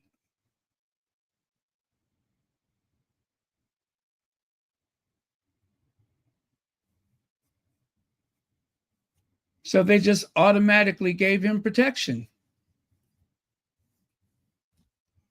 Why does Prince Harry think he's safer in the Netherlands than UK? Ex-Royal Protection Officer Ken Worth, that asshole, says Duke faces larger threat at Invictus Games than Philip's memorial service he claimed was too dangerous. He did not say that his memorial service was too dangerous. Harry did not say that. He did not say that. They're saying that, not Harry.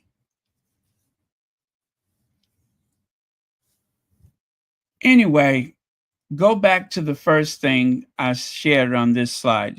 Go back to the first thing I shared. That explains everything.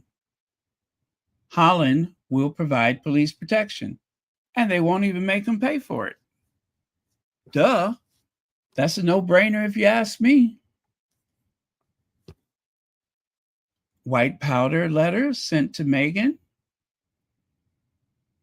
Treated as racist hate crime. Yeah. That was a threat. It wasn't just a hate crime. It was a direct threat. And then, of course, if you go to the very bottom of the gene pool over here on the right side, a university student from Bath and a London teenager are among those involved with a UK version of a violent American neo-Nazi group linked to 5 unalivings, a BBC investigation has found. Ooh, wow. And what does it say there? Group suggests Prince Harry is a race traitor and should be hurt.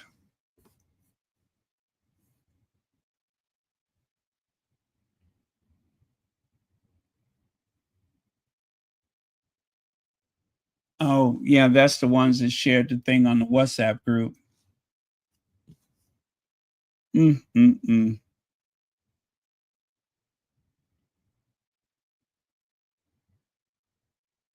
Wow. Well, now, here we go again. Look at what Taylor made us do. Cops fury after mayor and home secretary pressed me to give Taylor Swift blue light escort. Well, if you take a look there, Dr. Scholler says, if Taylor Swift gets police protection escort, rightly so, because of terror threats. A terror threat, so should Prince Harry, because of real threat of domestic terrorism and death threats he and Meghan and the children face in the UK. They don't. We know why. You know what that cup of coffee means.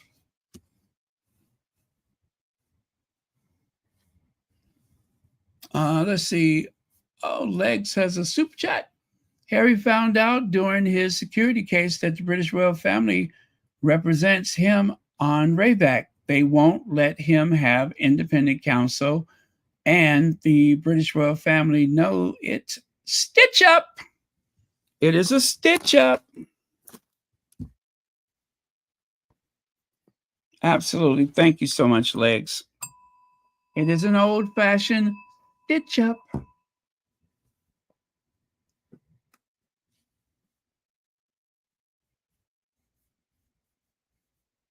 Well, you know what, guys? I think that Kamala Harris put it best when she was on Stephen Colbert's the Late Show, or whatever, when she said that how did she put it? She said that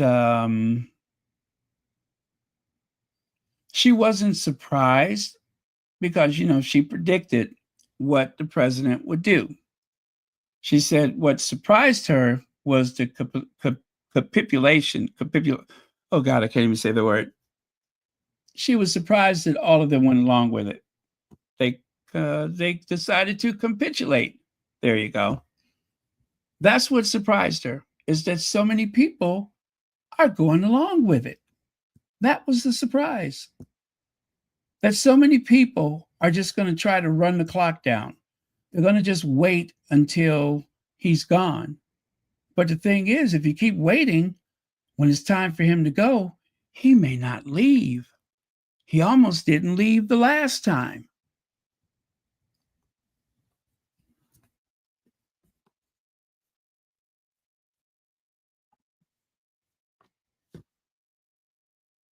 Let's see. Queen won't help Prince Harry secure police bodyguards for UK trip amid funding row.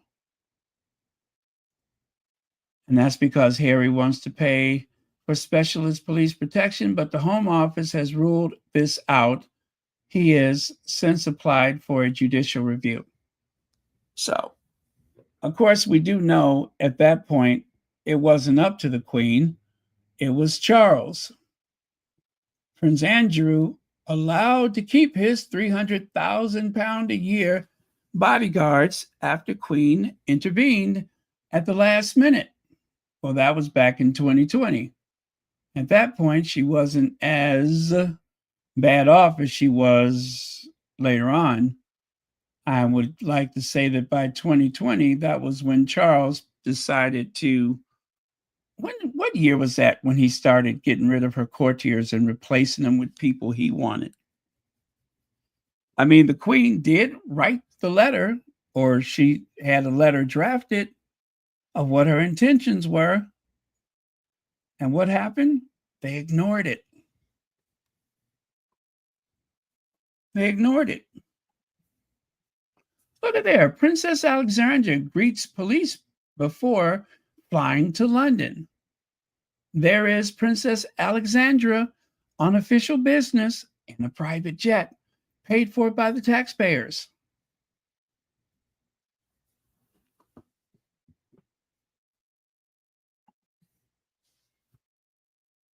Peter Hunt says the House of Windsor have lost their two superstars. There's none left.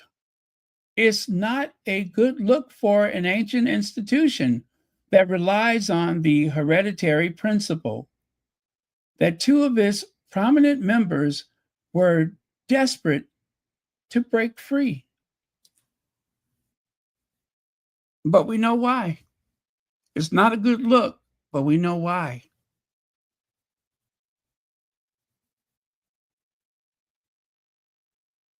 And whatever has happened, yes, there was a lot of frayed nerves. People were upset because of Meghan's popularity. But the very root of it, the blackness, that's where it starts. That's where it starts. I believe that there were some people who just did not want African blood in that institution. No matter what tone, they just did not want it. And I think that that is what made it so easy to hate.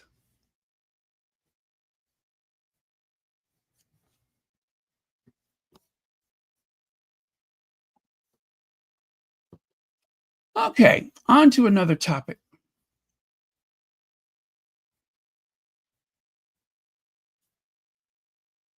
And yeah, and I'm almost done, you guys. I just got 3 more slides. Okay, so it says here, Prince George a step closer to Eton after being allocated a house despite Prince and Princess of Wales being plagued by indecision over their choice of schools for the young royal. George has been allocated a house, blah, blah, blah. And what else does it say over here? An announcement about George's schooling is now eagerly awaited, mainly by parents who have children the same age as him. You hear that? There is a Kate Middleton out there waiting. There's a Carol Middleton trying to decide what school her kids are going to. One parent at Marlborough College said, "We are all hoping an announcement will be made soon because there's a huge waiting list that is at Marlborough.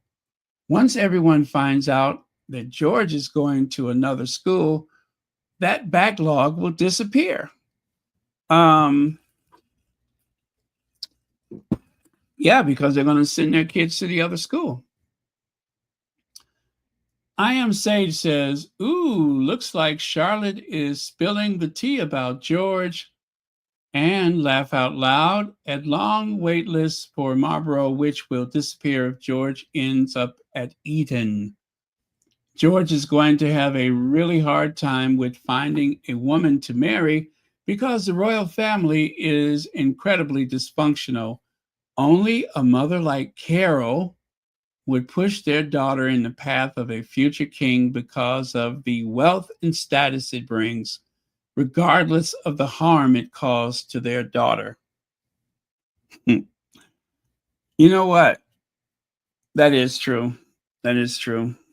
If there's anything we learned over the years is that some parents will put their kids in the worst possible position because of power, because of access, because of money. They'll do it.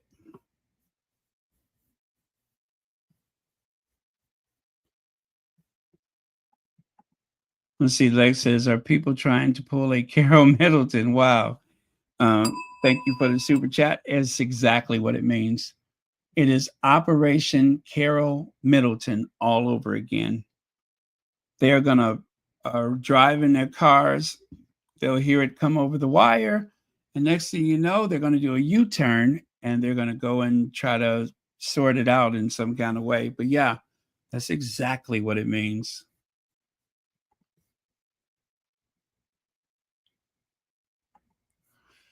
London's first black police officer, PC Norwell Roberts, on point duty near Charing Cross Station, is that I'm saying it right, in 1968. Isn't that nice? The first black London police officer. Well, fast forward to this picture right here. This is the most powerful photo in the series. Remember, they are not supposed to shake hands, but the two brothers couldn't resist the historic moment. The black royal cop never imagined in his wildest dreams that he would usher a black American president into the British corridors of power. Nice. Yeah. So we've come a long way from 1968, and we still got so much further to go. So, yeah, that's it for today. Thank you all very much. I will see you all tomorrow. Thank you, moderators, for keeping this a safe space. This has not been a Mark Goodson or Bill Totson production. No one is going to receive a lifetime supply of turtle wax. Nobody's going to receive an Amana radar range oven. Nobody is going to receive a pool table or a GMC Pacer.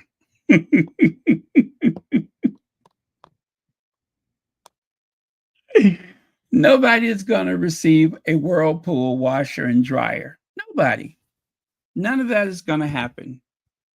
There's not going to be any ping pong tables. What else did they used to give away? Can anybody think of something?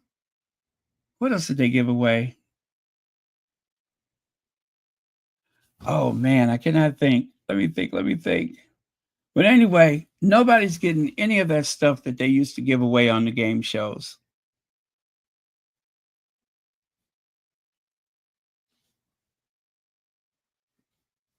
A lifetime of songs. Y'all gonna get that anyway. Y'all are gonna get that anyway. Is it this evening? Wait, season 3, episode 7 this evening. Is it out now? I thought it comes out on Mondays. We just had episode 7. We are talking about the Gilded Age, right? God, I wish it were tonight. I wouldn't mind watching it.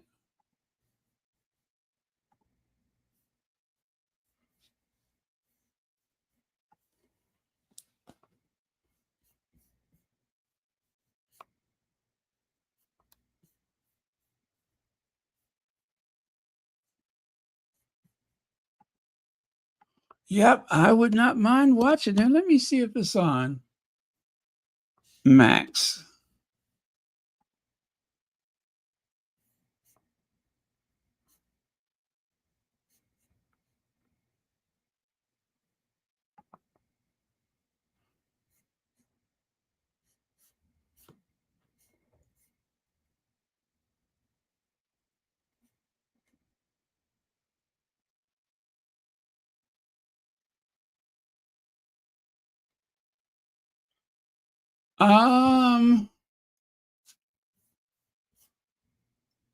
Okay. Yeah, it's just episode 7.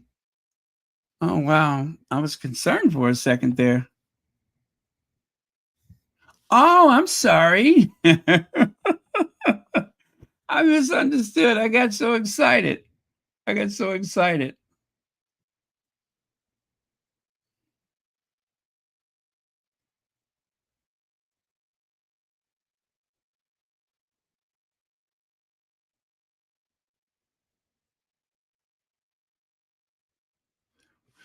Cookies and Cream says, everyone, please continue to pray for the Sussexes, each other, and the world. Not a bad idea. Thank you.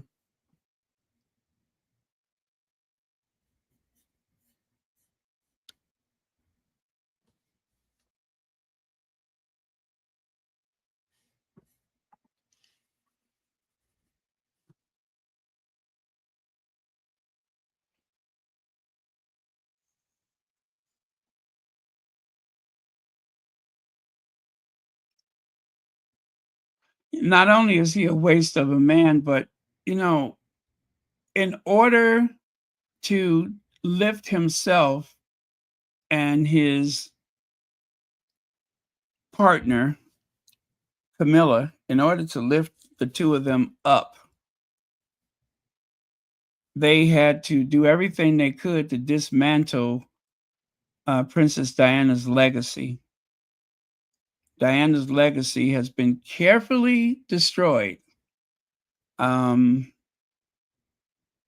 time and time again, she has been dismissed as mentally ill, cunning and conniving, that she played a dangerous game. You know, the usual fallen woman, right? That is something that is very difficult to challenge. Once a woman has been branded as trouble, that is very difficult to surpass. You could spend a lifetime trying to get your respected position back, right?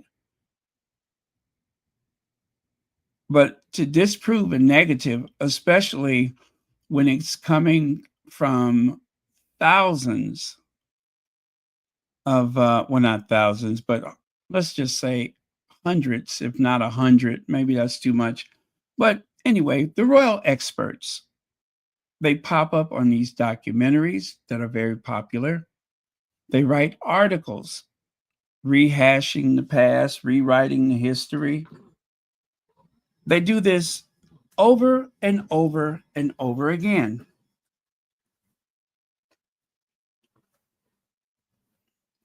Diana was trouble, that she was doomed from conception. It was her fault that as a teenager, she had been groomed to marry someone who would never love her. That was her fault. It was her fault that she was offered jewels and clothes and all kinds of stuff. That is all Diana's fault. That she, a teenager, believed the fairy tale. She was in good company, though. Even the Archbishop, the one who did the wedding ceremony, he said this is a fairy tale. The stuff that fairy tales are made of. And what about the reports that said that Diana did not want to marry Charles? That she decided, this is too much. I'm not happy. I'm cut off from my friends. I haven't seen him, but how many times did they meet before they were married, right? They only met a handful of times before they were married. They hadn't been on a traditional date. They went on photo ops. Diana was 18 years old, 19 by the wedding day, was it? Can't hold her responsible for that. And yet she has been cast as quite a few terrible, horrible things. Gullible, naive, cruel, conspiring, plotting. Oh, she played the game like the rest of them. Whether she did or she didn't, the odds were never in her favor. There was only one outcome, and that was the institution. It had no place else to go. And then in the end, she realized that her days were numbered. She realized that. That's the other thing, is that she knew. She knew that that was coming. I don't doubt that she knew it.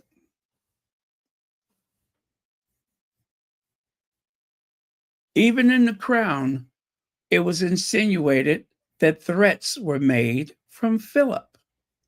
Why did they include that in The Crown? Why? Why did they have Philip come raging over to her house, threatening her? That was the most menacing part of the entire series, was Philip standing in her house.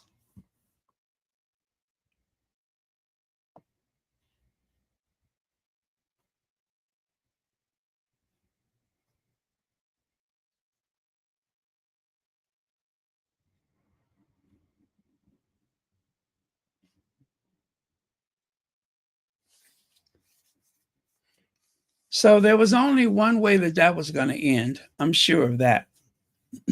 Only one way. There was no social media. There was Diana and there was the press. There was no social media.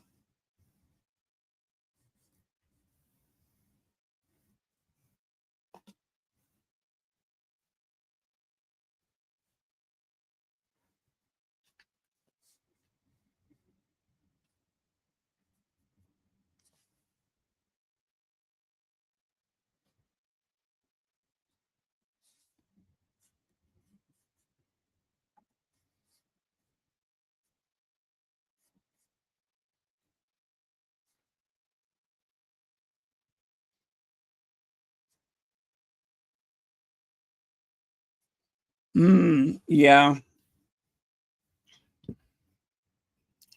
One thing that family is very good at, and that is taking credit for other people's work. They try to make things over in their own image.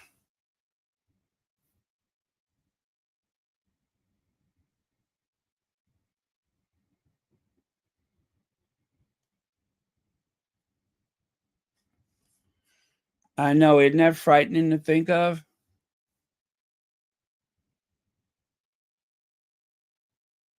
It's kind of scary.